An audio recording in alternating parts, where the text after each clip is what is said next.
Bom, pessoal, hoje nós vamos falar sobre os principais sistemas geodésicos de referência, que são os sistemas geodésicos utilizados no Brasil, pelo Sistema Geodésico Brasileiro, e alguns outros sistemas globais que são importantes para a gente, porque tem relação com os CIRGAS, ou tem relação com o sistema GNSS, e assim é importante a gente conhecer um pouco sobre esses sistemas.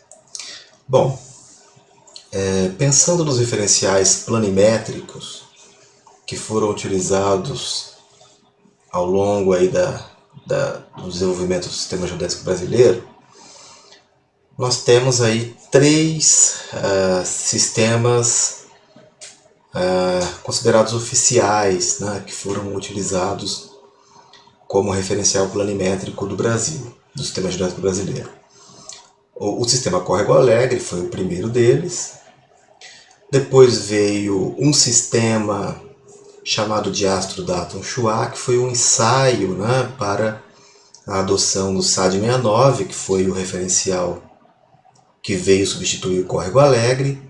Então, poucos produtos foram realizados nesse Astrodatum Chuá, então a gente nem considera ele como sendo um referencial oficial, que foi um ensaio para o SAD-69, como eu já mencionei.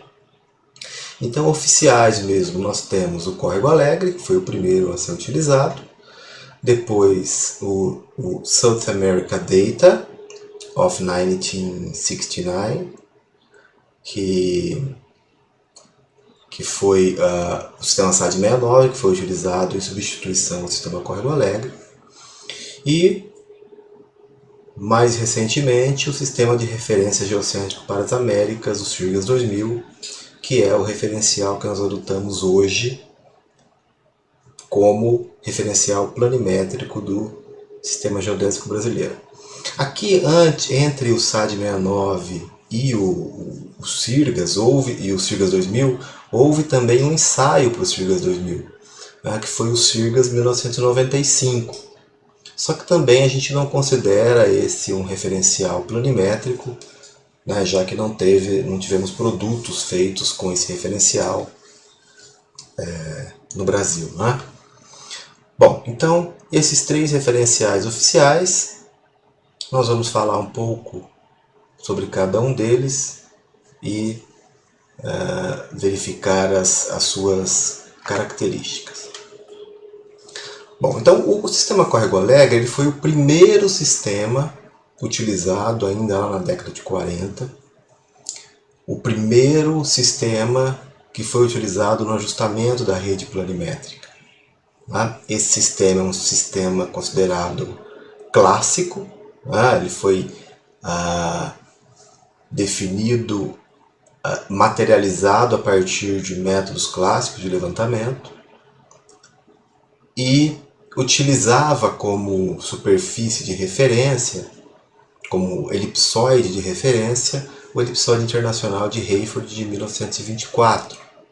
Então, os parâmetros desse elipsoide são esses, o semieixo maior 6.378.388 metros e um achatamento da ordem de 1 para 297.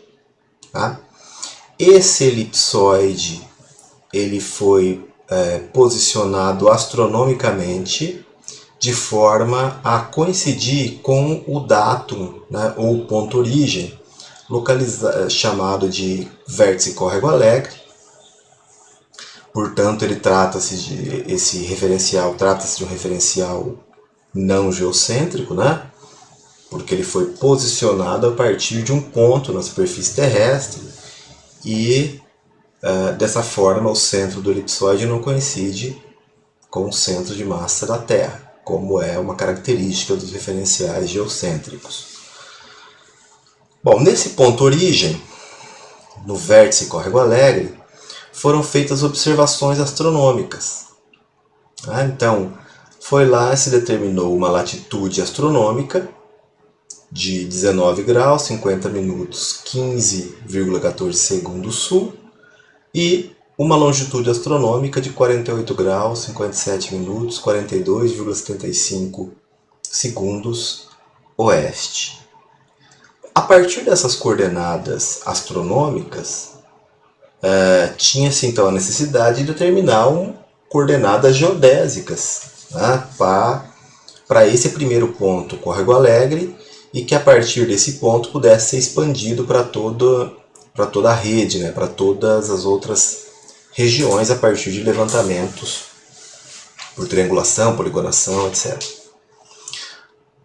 Bom, então nós já vimos que pelas coordenadas, pela relação de Laplace, nós conseguimos relacionar, tá, coordenadas astronômicas com coordenadas geodésicas, desde que se conheça as componentes do desvio da vertical, né? Então, só lembrando essa relação, né? Nós temos aqui, olha lá, condições de Laplace, onde latitude astronômica menos a latitude geodésica é igual à componente meridiana do desvio da vertical. Longitude astronômica menos a longitude geodésica vezes o cosseno da latitude geodésica me proporciona a componente primeiro vertical do desvio da vertical. Então, uma vez que nós conhecemos lá no vértice Córrego Alegre latitude astronômica, longitude astronômica, é possível se calcular latitude geodésica e longitude geodésica desde que se conheça ou se estabeleça valores para as componentes do desvio da vertical. Tá? Então, no caso do sistema Córrego Alegre, o que foi assumido, né? Tinha-se então a ideia de que o elipsoide deveria ser deveria ser paralelo e coincidente com o geóide naquele ponto. Então isso foi uma imposição, né, que foi definida para aquele ponto origem. E como que a gente faz então para que os elipsoides sejam coincidentes, o elipsoide seja coincidente e paralelo ao geóide? Bom, para que ele seja paralelo, é necessário que a vertical e a normal sejam paralelas ou coincidentes, né? Para tanto, as componentes do desvio da vertical devem ser nulas. E quando isso acontece, significa que as coordenadas astronômicas são exatamente iguais às coordenadas geodésicas. Basta a gente recapitular lá as componentes de Laplace, olha lá. Se essa componente é nula, significa que a latitude astronômica é igual à latitude geodésica. Tá? O mesmo vai acontecer aqui. Para que essa componente seja nula, né, a longitude astronômica vai ter que ser igual à longitude geodésica. Então, dessa forma, é que foram definidas as primeiras coordenadas geodésicas do vértice Córrego Alegre, assumindo então que as componentes do desvio da vertical fossem nulas e, portanto, forçando um paralelismo aí entre o geóide e o elipsoide. E para que eles sejam coincidentes, né, essas duas superfícies sejam coincidentes, é necessário também que a ondulação geoidal seja nula. Então, só lembrando que a ondulação geoidal ou altura geoidal é a diferença ali entre o geóide e o elipsoide, né, a separação entre o geóide e o elipsoide. Então, foi assumido nesse vértice Córrego Alegre também essa componente como sendo, essa variável, né, essa ondulação geoidal como sendo nula. Aí dessa forma nós temos aqui um ponto de partida, né, uma coordenada inicial para o vértice origem, a partir da qual foi se expandindo então a rede geodésica e se determinando coordenadas de outros vértices a partir desse vértice origem. Bom, então isso aqui é o que eu já falei, né? As componentes do vertical foram nulas e a ondulação geoidal também foi assumida como sendo nula. Bom, nós temos aqui as realizações do sistema Córrego Alegre. Então, o que é uma realização do sistema? Então, nós vimos que nós temos a ideia conceitual de um sistema de referência, né, o que nós chamamos de reference system, e eu materializo esse sistema a partir de um conjunto de pontos com coordenadas conhecidas. Então, a materialização ela pode ser feita a partir de várias realizações.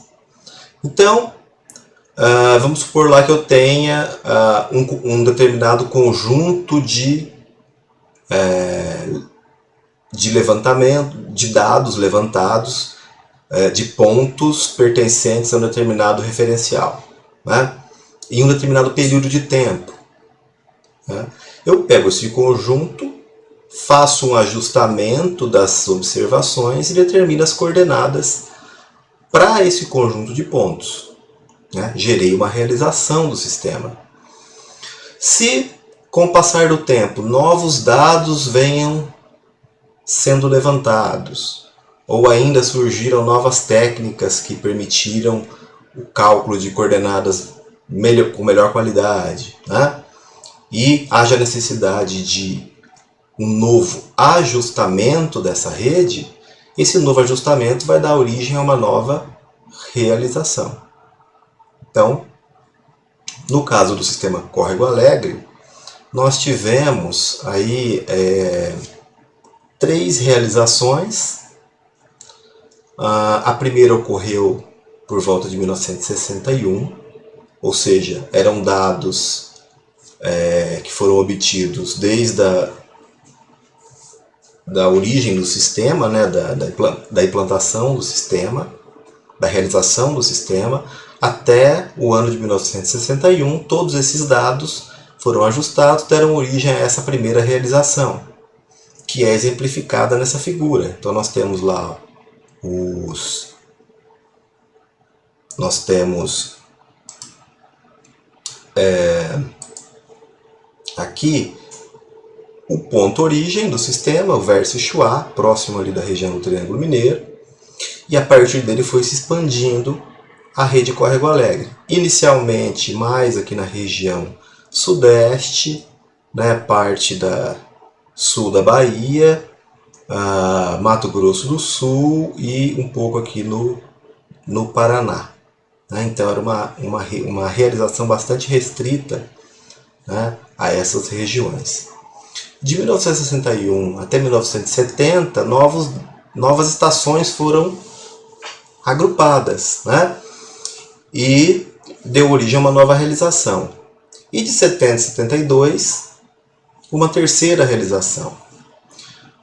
No processo de adoção dos CIRGAs, foi feito um trabalho, né, pelo GT3 do projeto Mudança de Referencial Geodésico, né, projeto esse que deu suporte à adoção dos CIRGAs.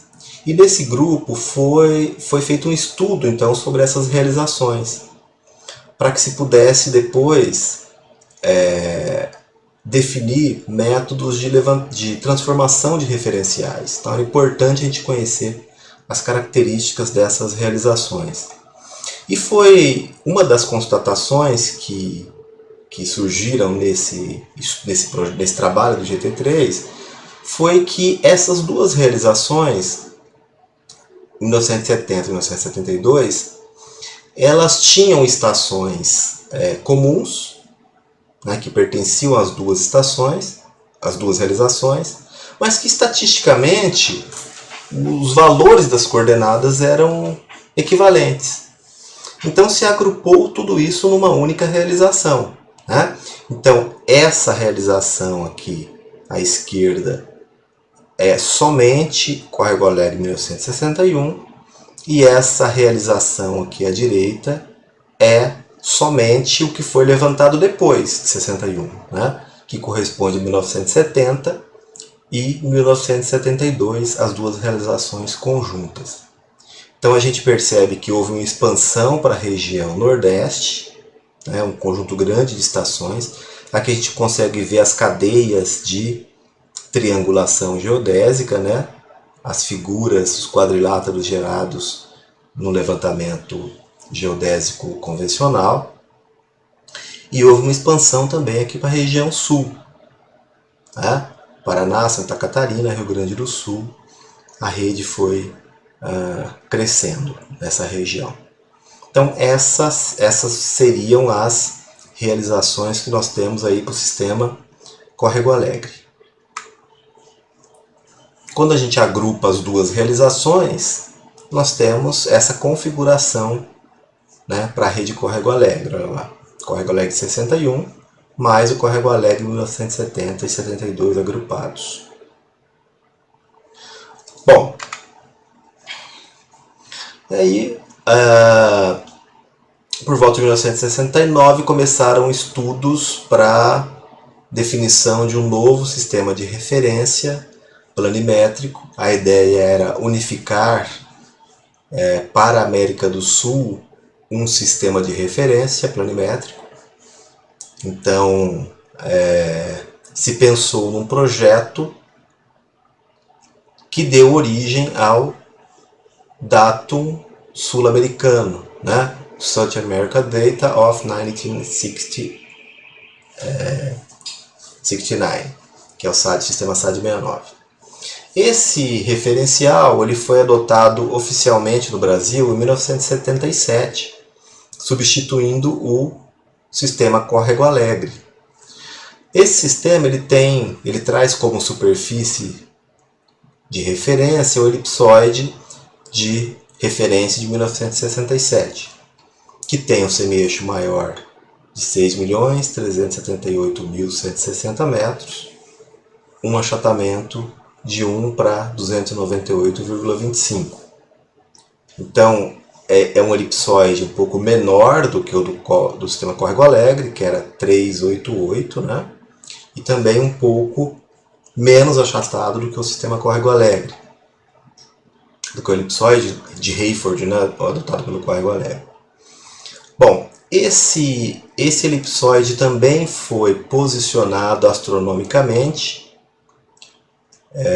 Então, nós estamos falando de um referencial não geocêntrico, né? E o ponto origem, o ponto datum desse sistema é o vértice Chuá, que também fica muito próximo ali da região do Triângulo Mineiro, muito próximo do vértice Córrego Alegre. Bom, aqui há uma diferença na forma com que se foram estabelecidas as coordenadas iniciais do vértice Chuá. Então, da mesma forma como no Córrego Alegre foram feitas as observações astronômicas, né? Então se determinou uma latitude geodésica de 19 graus, 45 minutos, 41,34 segundos, astronômica, né? Uma latitude astronômica, uma longitude astronômica de 48 graus, 6 minutos, 7,80 segundos oeste, e foram calculados por métodos astrogeodésicos valores para as componentes do desvio da vertical naquele ponto. Então, dessa forma, usando esses valores, né, que estão mostrados aqui, olha lá, componente meridiana 0,31 segundos e a componente primeiro vertical menos 3,58 segundos de arco. Então, usando essas componentes e as coordenadas astronômicas determinadas no vértice Chuá, foi possível se calcular as coordenadas geodésicas iniciais para aquele ponto. Então, nesse caso, nós não estamos considerando que o geóide e o elipsoide sejam paralelos nesse ponto. Há uma diferença dada, né, em função do desvio da vertical aqui. Então a coordenada geodésica lá no vértice Chuá foi calculada pelas condições de Laplace, e o valor é de 19 graus, 45 minutos, 41,6527 segundos sul, e a longitude geodésica 48 graus, 6 minutos, 4,0639 segundos oeste. Com relação à separação do geóide e o elipsoide, da mesma forma que foi assumido no Córrego Alegre, a ondulação geoidal aqui também foi assumida como sendo nula. Então havia o interesse de aproximar a superfície, o elipsoide de revolução, do geóide nesse ponto, né, nesse vértice Córrego Alegre. Bom, falando das realizações do vértice do sistema SAD-69, a primeira realização ocorreu no final da década de 70. Então, nós tínhamos lá uma rede bastante ampla, cobrindo grande parte do território brasileiro, né?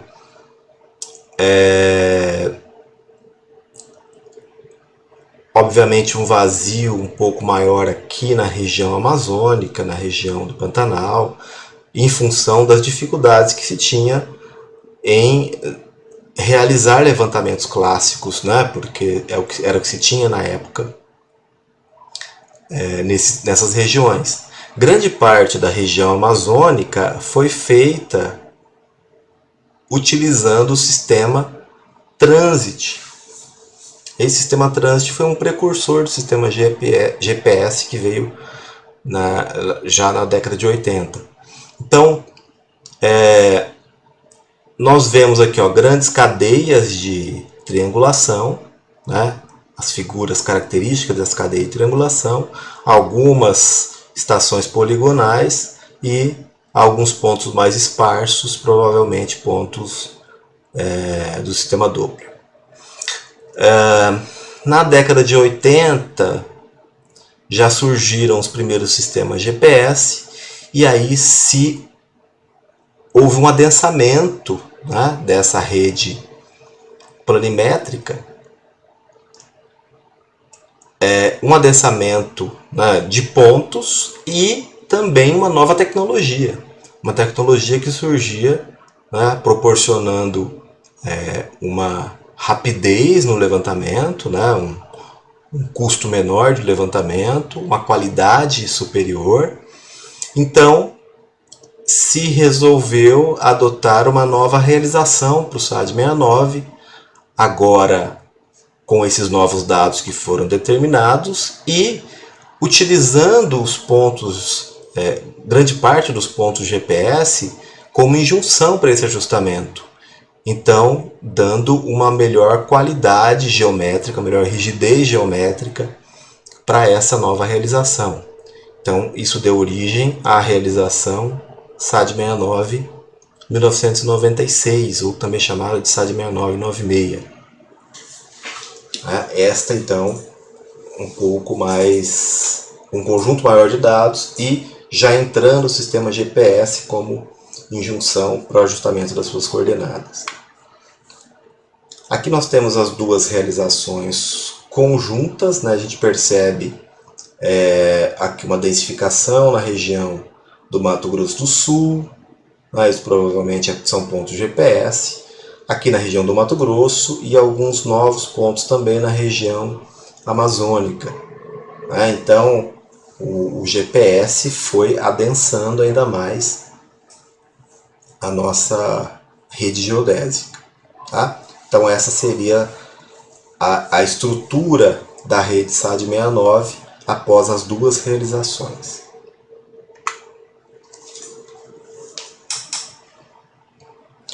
Bom, continuando no intuito de adotar referenciais únicos e também mais compatíveis com as técnicas modernas de levantamento, né, porque nós já tínhamos, no final da segunda realização do SAD-69, nós já tínhamos um grande avanço nos métodos de levantamento, já se tinha o sistema GPS sendo utilizado em grande escala, e é um sistema global. Foi-se então passou-se então a pensar em um referencial que pudesse ser global também, geocêntrico, né, e que pudesse unificar novamente o continente sul-americano. Então, inicialmente, pensou-se num projeto chamado SIRGAS, onde esse acrônimo significava Sistema de Referência Geocêntrico para as Américas, para a América do Sul, né, na sua primeira campanha, que ocorreu em 1995.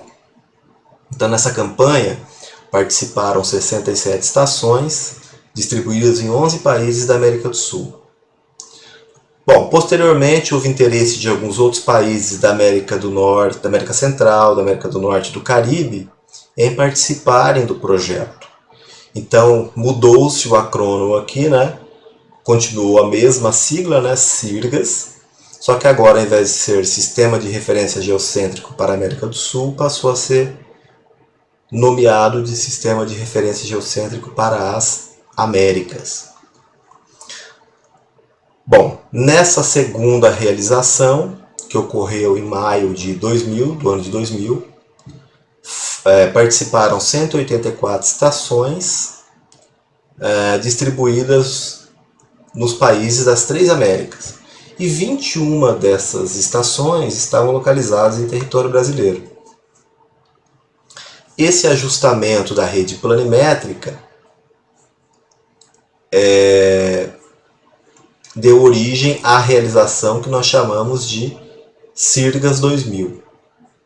Então aqui também há cabe uma certa crítica, porque nós temos muito bem definido no ITRF, por exemplo, o que é quando nós estamos falando do sistema e quando nós estamos falando da realização, da rede, né? Então, se a gente pensar o ITRS, que é o International Terrestrial Reference System, nós estamos tratando do sistema, da ideia conceitual do sistema. E aí, cada realização recebe uma nomenclatura diferente. Então, ITRF de International Terrestrial Reference Frame, mais o ano em que essa realização se refere. ITRF 2000, ITRF 2014, assim por diante. Então, fica fácil de distinguir quando a gente está falando do sistema e quando nós estamos falando da realização. No caso do SIRGAS, a nomenclatura, quando a gente fala SIRGAS 2000, nós estamos nos referindo tanto ao sistema SIRGAS quanto à realização SIRGAS 2000. Né? Então, essa realização aqui com as 184 estações, 21 delas no Brasil, foi a rede que nós chamamos continental SIRGAS. Tá? Então, obviamente que essas 21 estações não eram suficientes para a gente para proporcionar uma infraestrutura geodésica suficiente para levantamento no Brasil. Então, a partir dessas 21 estações, foram ajustadas mais um conjunto bastante amplo de estações, hoje contando com mais de 10 mil estações, que deu origem à rede SIRGAS nacional. Então, cada país foi foram utilizando as estações que pertenceram à rede SIRGAS continental para fazer o adensamento, a densificação para as redes nacionais. Né? Então, o SIRGAS ele foi adotado oficialmente no Brasil pela resolução número 1 de 2005 do presidente do IBGE, resolução essa que passou a adotar o sistema SIRGAS como referencial oficial do Brasil, né? Dando um período de transição de 10 anos para que se pudesse migrar do sistema do sistema SAT-69 para o sistema SIRGAS. Aqui, só para a gente ter uma ideia, essas estações que estão em vermelho são estações que participaram da rede SIRGAS 1995, né, do primeiro ajustamento continental, lá em 1995. E as estações em azul são redes Sirgas 2000. Tá? E aqui em verde algumas estações de conexão. Então, nós temos essa distribuição, né, de vértices pertencentes à rede Sirgas continental. Bom, atualmente o Sirgas está materializado por uma rede de estações GNSS de monitoramento contínuo, formada por cerca de 400 estações. Essa rede é chamada de rede Sirgas como de monitoramento contínuo. Dessas 400 estações, 69 aproximadamente, né, esse número vai sendo alterado, né, à medida que novas estações vão surgindo, mas 69 aproximadamente pertencem à rede global IGS. Né? Então elas também participam lá do ITRS. Devido ao número crescente de países latino-americanos que estão implantando estações de monitoramento contínuo, com infraestrutura geodésica, né? Porque são redes ativas, com receptor GNSS lá 24 horas coletando dados e transmitindo esses dados para os usuários. Essas estações vão sendo integradas à rede continental e a rede Sirgas-Com vai sendo ampliada. Né? Então essa rede Sirgas-Com ela engloba uma rede de cobertura continental, chamada de Sirgas-C, que é uma densificação primária do ITRF na América Latina. Então, a rede Sirgas-C, que é aquela rede continental, ela é uma densificação do sistema ITRS, né? Dando origem ou seja, uma densificação de um ITRF pertencente ao ITRS, né? No continente americano. Redes de referência nacionais, que a gente classifica como Sirgas-N, que são as redes de cada país, que são densificações dessa rede continental. Né? Então aqui nessa figura a gente tem, essa figura de 2017 tem algumas redes nacionais. Né? Então aqui em verde, por exemplo, nós temos a rede brasileira, né? Temos a rede argentina, a rede chilena e assim por diante. Então nós temos um conjunto de estações pertencentes a cada país que formam suas redes nacionais. Né? Bom, então algumas características do sistema Sirgas. O elipsoide usado é o Geodetic Reference System of 1980, o GRS-80, que possui um semi-eixo maior de 6.378.137 metros e um achatamento de 1 para 298,25, 7222, 101. A origem desse sistema é o centro de massa da Terra, ou seja, o elipsoide foi posicionado de forma que o centro geométrico do elipsoide coincidisse com o centro de massa da Terra. Tá? Então, um referencial de orientação geocêntrica. Estações de referência. Então, ao invés de uma estação, como nós tínhamos no Córrego Alegre e no Vértice e no SAD 69, aqui no Sirgas nós temos 21 estações que conjuntamente dão origem à rede Sirgas. Né? Fazem parte da rede Sirgas continental e vão dar origem à rede Sirgas nacional. E surge um conceito importante aqui na rede Sirgas, que é o conceito de época. Então aquelas estações, ou todas as estações que vão pertencer à rede Sirgas, elas têm que estar atreladas a uma época de referência.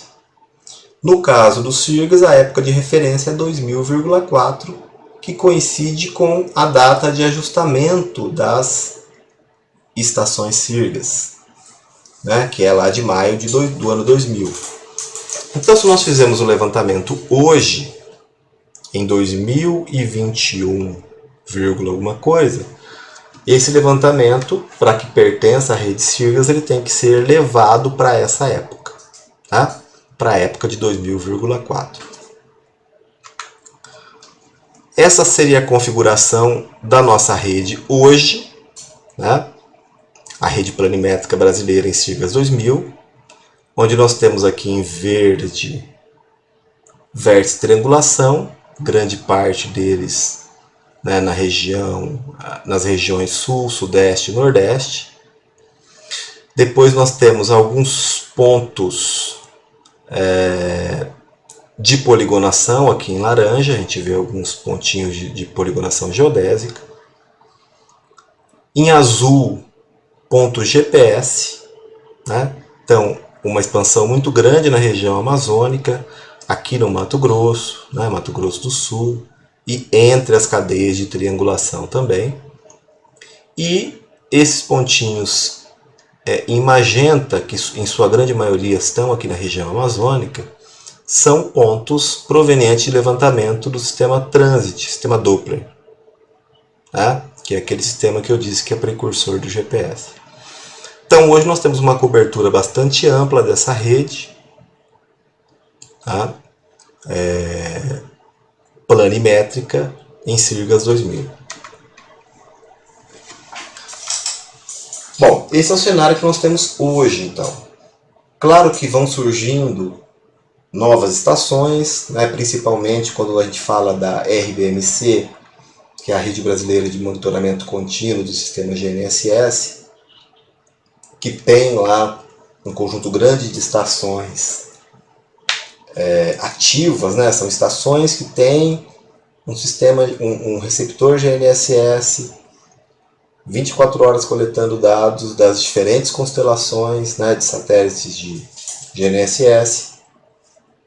Essa rede vai crescendo bastante, porque a demanda é muito alta por esses dados, né? Então, a configuração dessa rede vai se alterando.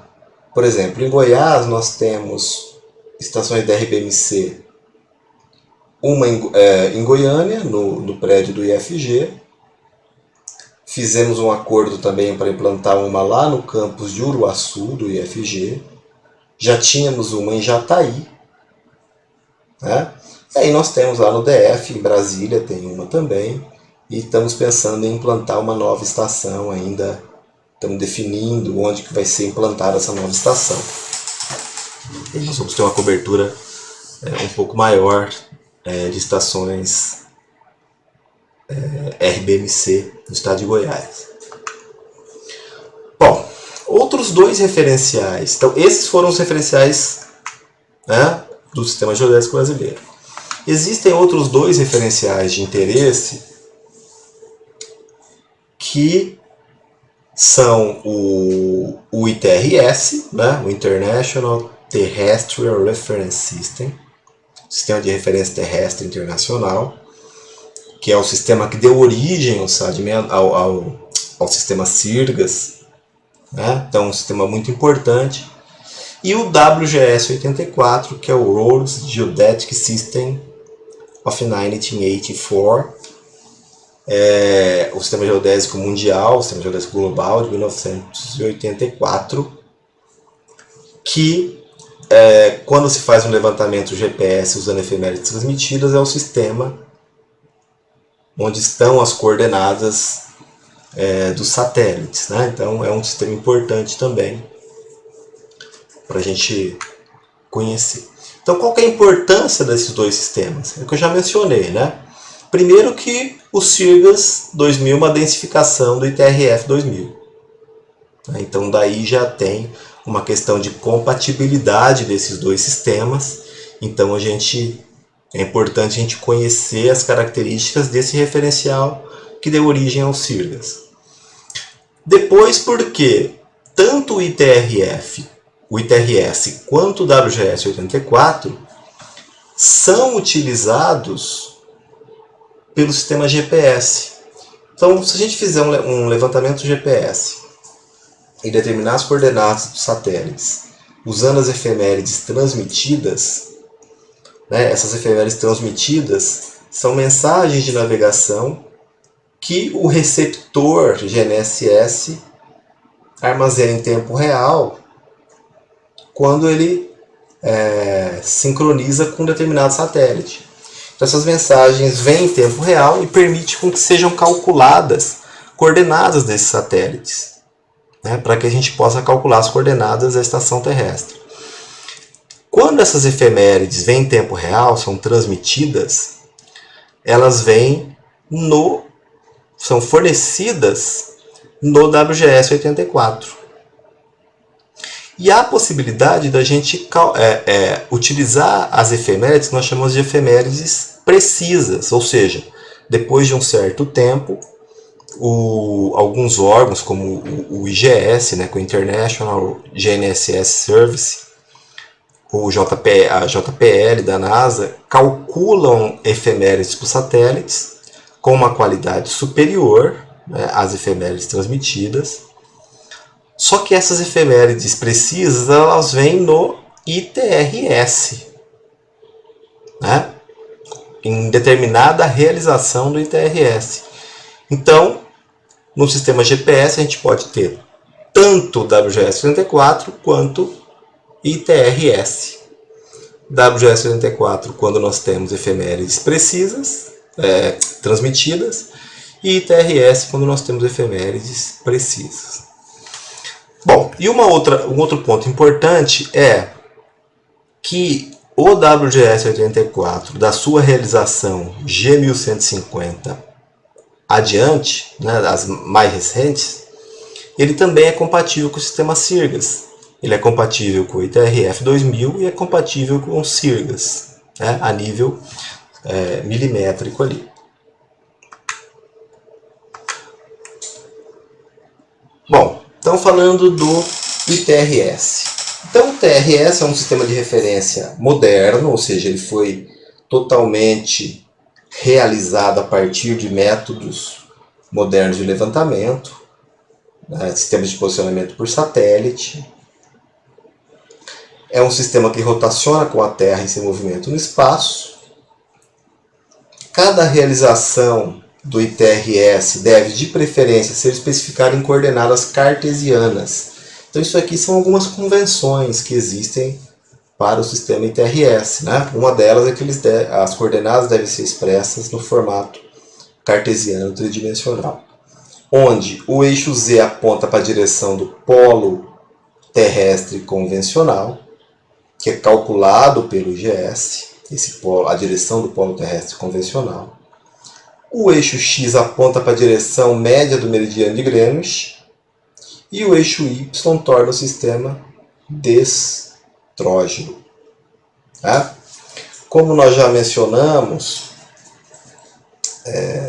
no capítulo anterior, o ITRS ele é realizado a partir do conjunto de coordenadas e velocidades das estações, fazendo uma combinação de soluções de diferentes métodos de posicionamento, né, por satélite que existem. Então, o Lunar Laser Range, o GPS, SLR, DORIS, né, mais o GNSS, tudo isso combinado permite então que a gente determine parâmetros do elipsoide, parâmetros de orientação do elipsoide, de orientação da Terra, né, de orientação dos eixos cartesianos desse sistema, e assim defina uma realização para o ITRS. Cada realização do ITRS recebe uma nomenclatura diferente, como eu já mencionei, né? É chamado de ITRF, o F vem de frame, mais o ano da realização. Então nós temos aqui, ó, primeiro lá foi o ITRF 92, primeira realização, depois 93, 94, 96, 97, ITRF 2000, 2005, 2008 e 2014.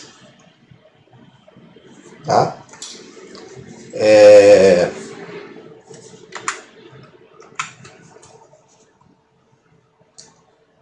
Essa aqui é uma figura mostrando a rede TRF 2014, né, que é a mais recente. Hoje já está se estudando o ITRF 2020, mas até então nós temos aí o ITRF 2014 disponível. Como eu mencionei, o ITRS é o referencial do GPS quando usado efemérides do IGS, né, efemérides precisas. E é importante lembrar que a realização de 2000 do ITRF é compatível com o SIRGAS 2000. Tá? Então, o SIRGAS, na verdade, é uma densificação do ITRF 2000, como nós já falamos, né? Já vimos.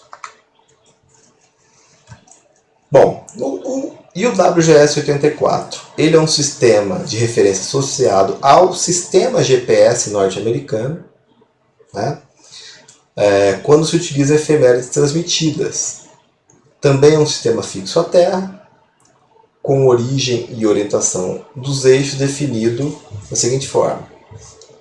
Origem. A origem vai coincidir com o centro de massa da Terra. Portanto, ele é um referencial também global e geocêntrico. O eixo Z corresponde à direção do BIH para a época 1984. Também é uma direção calculada pelo Burial Institute, né, que se calcula então a direção do polo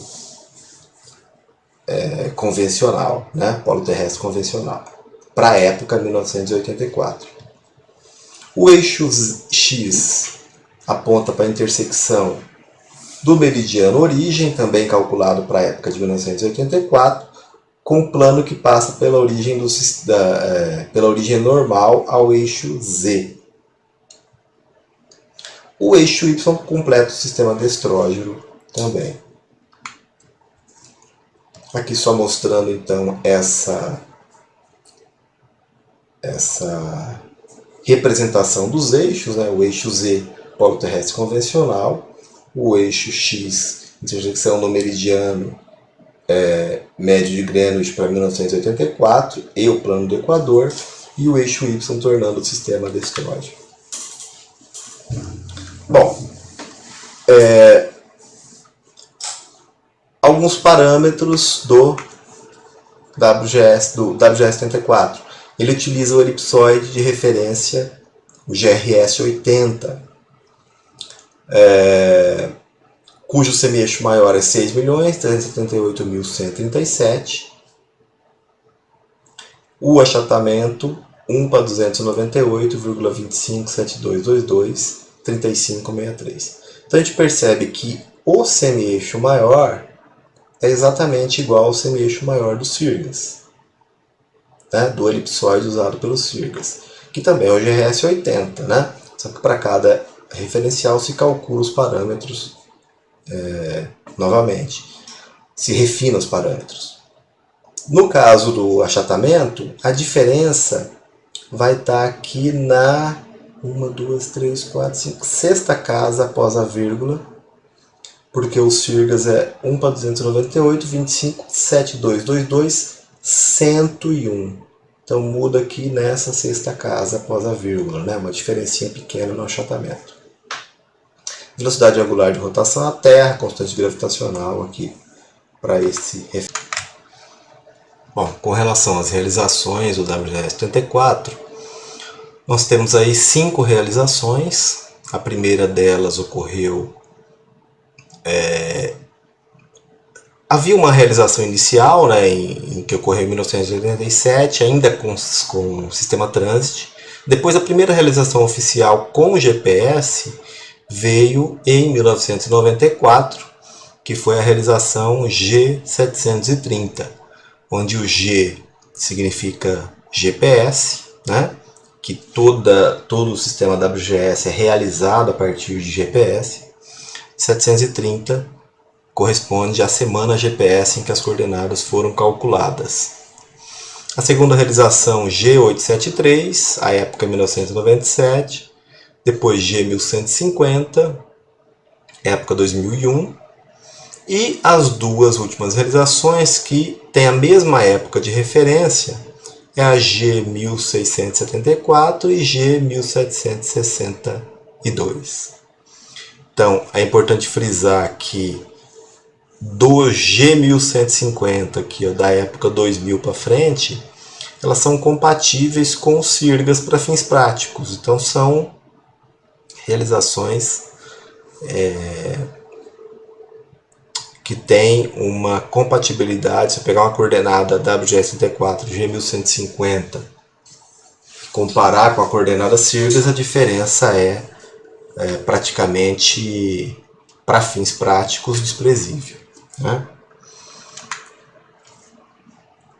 Bom, então esses seriam os sistemas que eu queria mostrar para vocês.